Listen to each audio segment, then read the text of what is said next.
7-5 after the half in favor of TSM. Avril, give me your initial reactions. Sub Rosa are massive. I mean, it's just not just the 15 kills that we see on the board, 15-8, highest score so far for both teams, but how many times does Sub Rosa kind of just save TSM, or maybe not save TSM, but it's just kind of the hero TSM on particular rounds. Gen.G will be starting their pistol with a little bit of early aggression down short. Sees nothing for now, but they have no information towards showers. So let's see what Gen.G can do with this type of information. Contact should be found pretty quickly onto market. It's Jet on Jet, and Wardell wins the 1v1. I mean, talk about clutch timing. Wardell lingering near Spices. It's the sentry turret that makes him heads up. But Sean, speaking of heads, able to find himself the first headshot to keep things in a 4v4. Gamond is also here to try to assist on this hold. And as we get a little dicey, goodness gracious. Thought for a second Sean got both with the snapper, but it's Gamond for one. And we've got ourselves a 4v2 early. Kusta able to make it now just down to one. Good luck, have fun if you're Cutler. Not going to get anything going, and Gen.G take the second pistol. I'll respond to there. Sean coming through with 3 as well, and that's despite TSM getting the initial pick via Wardell, who was really low, coming back through showers. So TSM going to drop both pistols so far. A bind. Gen.G should be looking forward to a fairly comfortable anti-eco here. Again, not expecting anyone to go towards any force buys anymore. We're way past the Stinger meta now. So it should be 9 on the... Sorry, should be 7 on the board coming through for Gen.G in just a minute. Interested to see what TSM try to do here. I mean, if you talk back to after they had lost the initial pistol from their offensive side, or pardon me, their defensive side, they tried to play a bit more stack heavy and aggressive. That looks to be somewhat similar here as they are trying to get themselves some action towards B long, but it's Sean inside who could have find first blood. Guiding light comes out. Mikhail looking for information, and boy, did he find it. Cost him a bit of his health pool. Also seeing the wrist of Hazed was Sean. Will find a second elimination, and Gen.G a very comfortable spot so far. It is how many can Sean get is the question. Finds himself 4. Trailblazer will give him the information. Do you give him the ace? Apparently not, says Win. But a very clean second round for Gen.G. Flawless as they tie it up at 7. Yeah, massive from Sean coming over through the Hookah side of things as well. To be fair, though, not getting the flawless actually kind of helps out the team. I think, sorry, not getting the ace helps out the team. Getting the ace would have been nice for the highlight reel for Sean indeed, but allowing the last kill to go to Huyn means slightly closer in terms of ultimate charge here. They kind of share the ultimates a little bit more evenly. Sean now has the ultimate available entirely, so this round 3 timing is actually huge. I do think Sean coming in with the showstopper for this gun round of TSM could be a pretty big game changer. They have not a lot of great weapons to play with here in Ares, even for Gamond. They don't have any bulldogs. Not a single player has gone towards the rifle. Obviously, no one died in the last round either. So let's see what we can find out of Gen.G early. No one's coming through B, realistically speaking, so that might mean Gen.G will just rotate somebody off, and already you can see Sean start to make moves over. 3 players for TSM still playing inside showers for now. That does include the spike carrier. Ultimate orb will be collected by drone. And it just comes down to what bit of information will TSM use to go, because you got to remember that it's a very early showstopper for Gen.G defensively, and like you mentioned, Sean is here to help out for any potential TSM hit towards A, but it looks like they are thinking differently as TSM will wrap this through the cave system and potentially make a play over towards Hookah. So Bros hasn't really worked up anywhere on B though. Now needs to kind of avoid this Trailblazer. The Trailblazer being revealed here, and you can see that because there's been no real information over towards A at all. Is Sean kind of already thinking of rotating backwards? Yep. He's going to do that right now, especially with the paint shells being confirmed. But TSM, they know that information was gained on them. They will quickly wrap back, and Wardell will be the first one forward on this execute through mid. And there's only one player here defensively. It's only Kusta who's here. The spy cam will reveal.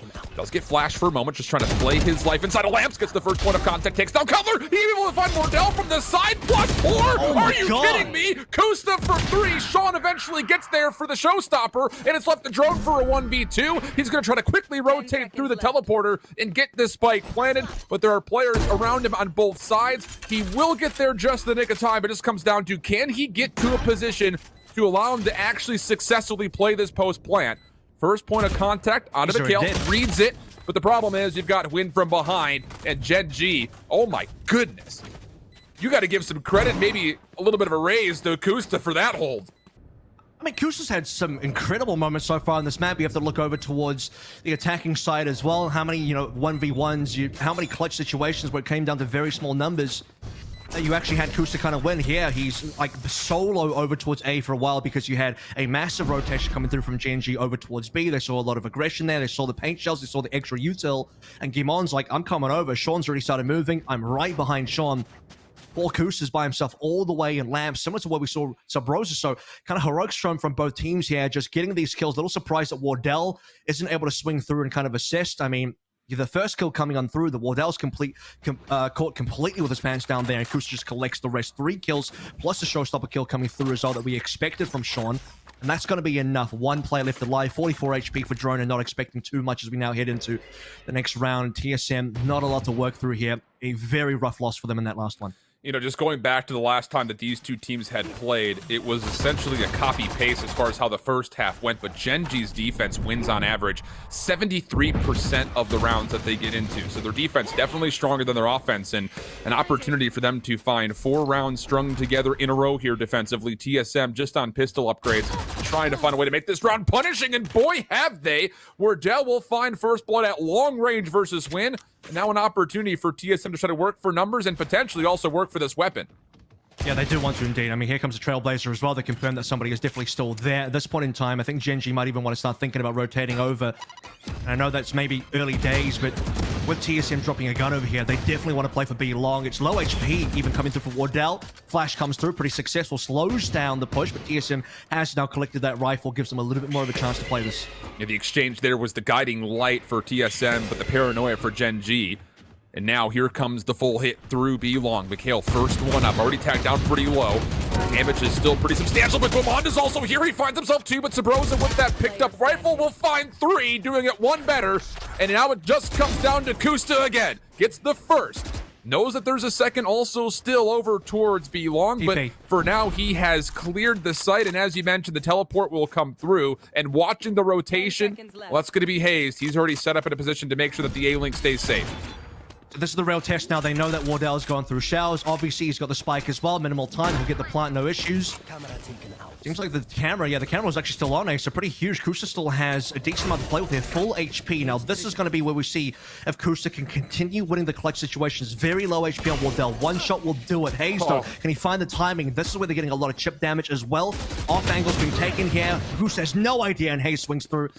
Gets that kill on the Sheriff, and you gotta say, Wardell for me really opened up this round. Sabrosa closed it with some assist at the end towards Hayes, and all it takes is 1 rifle. You get Wardell winning a long-range 1v1 versus Mikhail, I believe. The Ghost coming on true, which is not at all a battle you'd think that Wardell would successfully win a lot of the time. And off the back of that, they push up B long. Gen.G don't rotate just yet. They're not entirely sure it's going to be B long, but they got to assume, look, you know, if TSM really want to win this round, they got to get that rifle. They get the rifle, and boy, does Sabrosa make it work. Look, if you're going off statistics alone, that's around that Gen.G feels like they should be up now 9-7. So remember that one. If this one goes TSM's way, that is a huge pin into possibly building towards success here. A massive thrifty round. That turns things around. Not just marginally, in a pretty major way. It undoes the round previous, because you got to remember as well, is this hello? Boomball going to get destroyed? Not quite. That's a lot of damage being confirmed.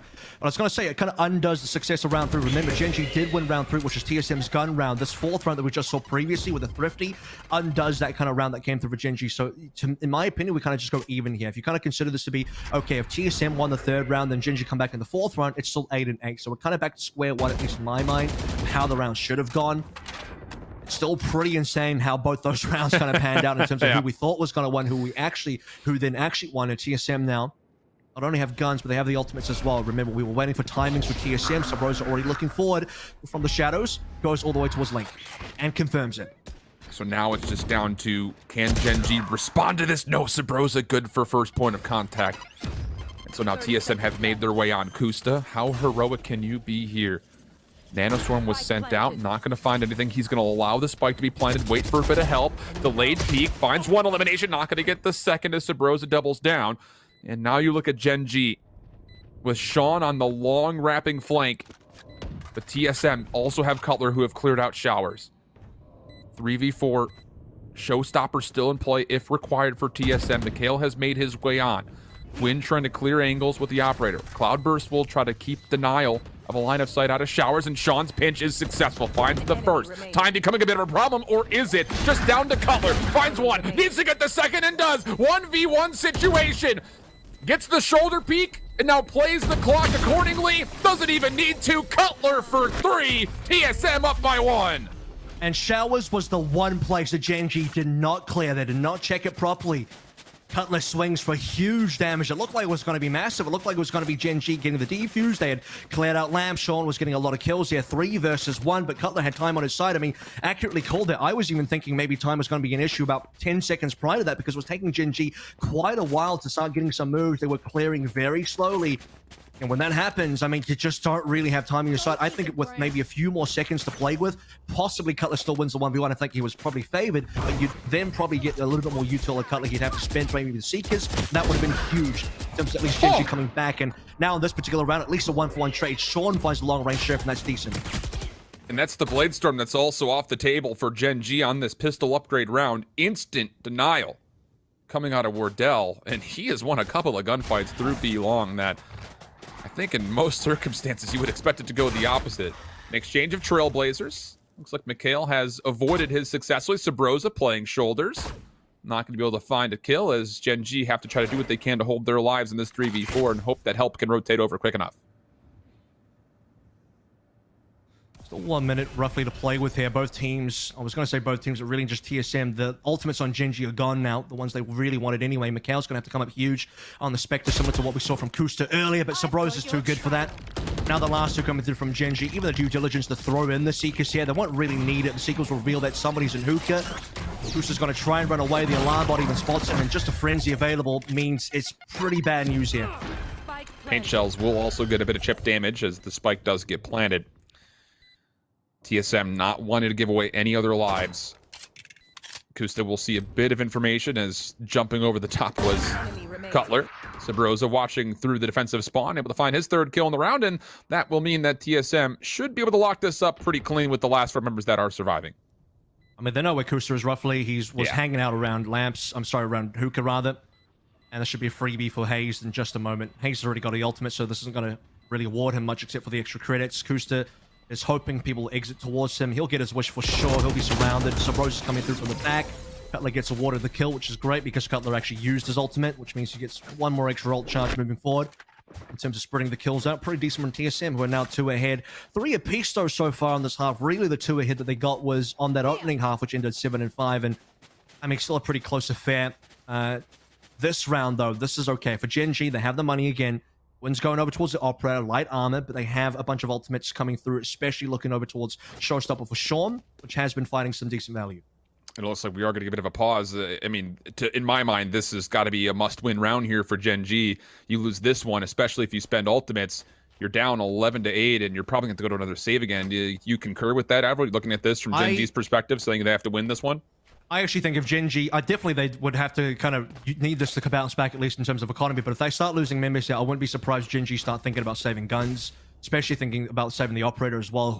This is a massive purchase. They're down quite a lot of money. To be fair, though, you wouldn't have a lot more rounds to play with after this. What they really need is to prevent TSM from reaching 12. So giving away TSM to 11 is still kind of okay at this point in time. It's not going to be comfortable. Saving the Operator would be pretty huge, but what would be worse would be playing an unwinnable round, trying to force these guns into a round where realistically they can't come back, giving TSM the 11 anyway, and then not having the equipment to stop TSM from getting the 12. Kusta able to read that there were a couple of contestants through a shower, just immediately tactically retreats. Cutler still wanting to check out the angle, commits the Trailblazer. We'll see 1 player close. That is going to be Kusta, but he knows that there will be help with the spam shots, with the paint shells. Kusta in a world of hurt, lucky to be alive, just down to 6 HP. And at this point, you've got to rotate Mikhail over to see if you can get him back near full health. The problem is, I don't even know if TSM realized they've done damage because they probably expected, okay, we saw Kusta, there's no way he stays here, he's going to move for sure. Because Wardell picks up the opening kill into Gimon, but what they don't know is they confirmed a lot of damage, and there it is, overkill even from Wardell. Drone's going to respond with even more. Straight into lamps. It doesn't matter. Wardell's got 3 so far, and this is gone. Gen.G have no chance anymore. And as is mentioned, it's very likely that Huyn is not going to do anything further here. He wants to keep this gun. They need something to work with for the next. And to be fair, TSM should chase this for sure. TSM should not allow Huyn to get away. It's like TSM says, Avril, you don't know if we can confirm information on damage? How about a Wardell operator? That'll confirm things pretty quickly. Even committed the Bladestorm to this round as well, and there could be point of contact as both jets essentially do a merry-go-round around one another. But you could tell that Wardell definitely wants to get this operator off the table. Looks like it will mostly be avoided, and at this point it's like hide and seek. Quinn's just trying to stay safe. Good timing from Quinn, actually. Yeah.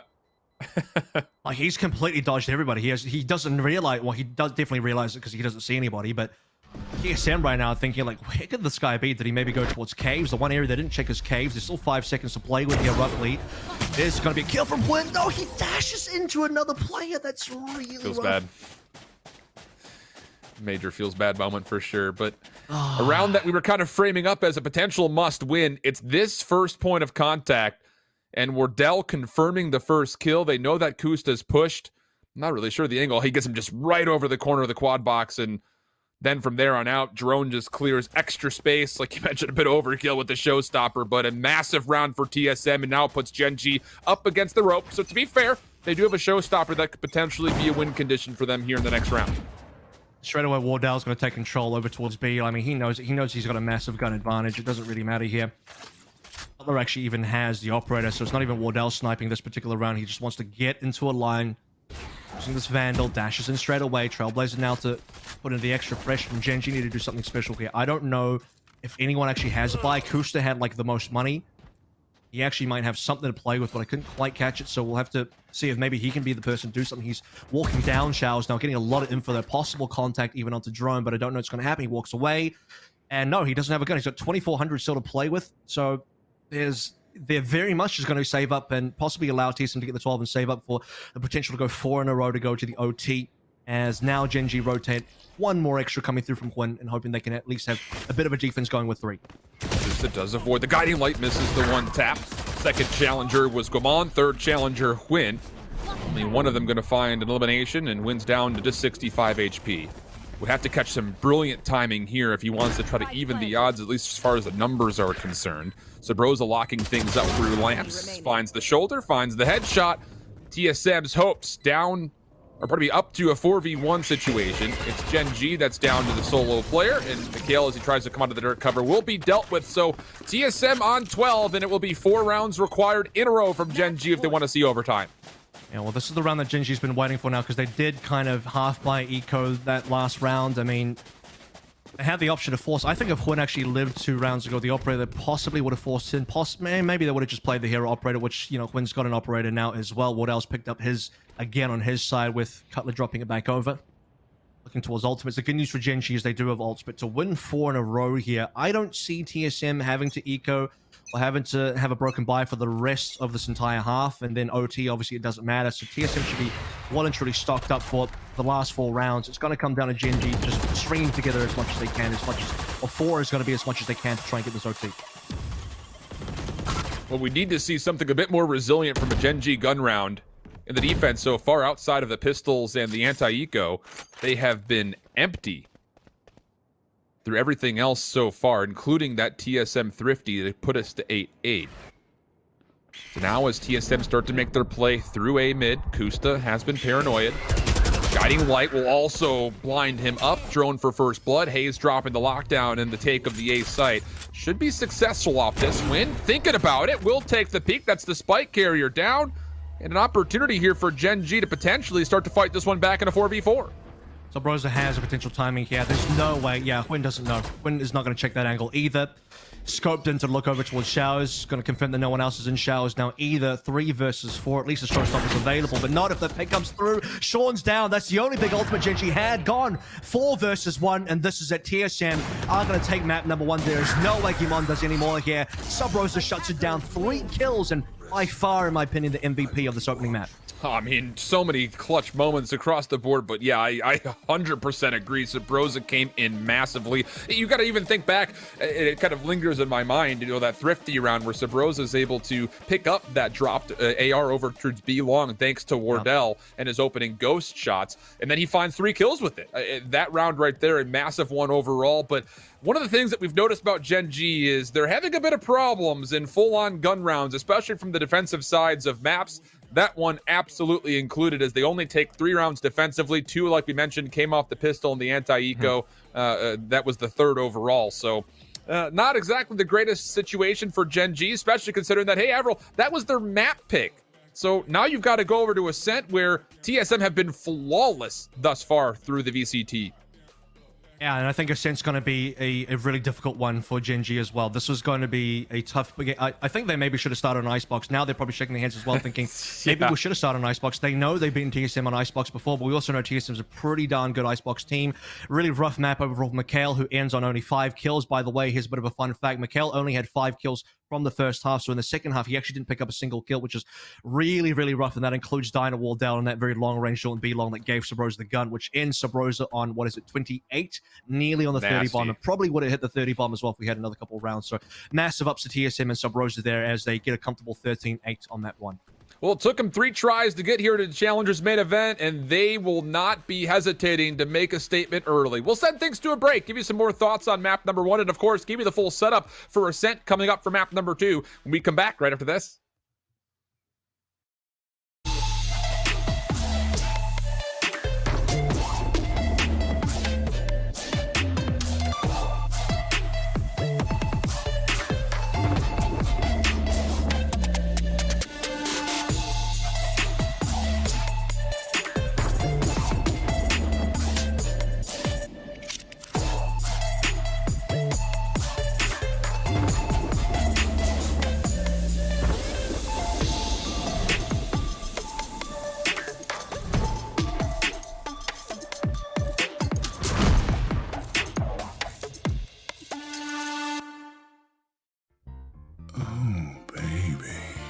Contrast stitching, curves that'll hug your body, adjustable arms, custom embroidery, memory foam pillows, changeable color inserts, lay flat recline, removable logos, soft durable material.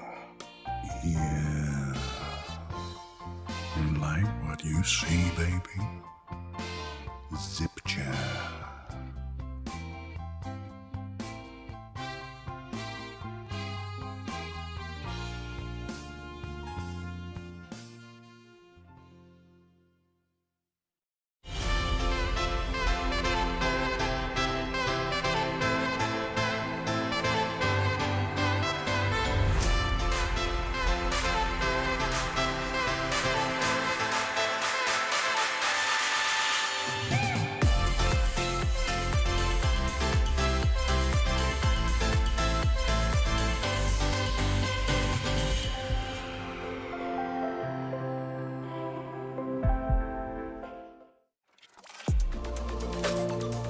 I feel like I need to defend my scene's honor here, because this is just turning into a bit of a dog battle. Like in groups always look. I'm cutting you off here. I'm cutting you off. Cutting you off. He said G2's winning it. He said G2's winning it. We need to wait till the next EU tournament, which could be in about 10 years now. Take it with like a grain of salt. No, but that's that no being fun. said, Take it super literally. Spike defused. What sound experience would you like today? I'll have the fantasy pack. Good choice. And could you make it a Cloud 2 wireless? On his way, sir.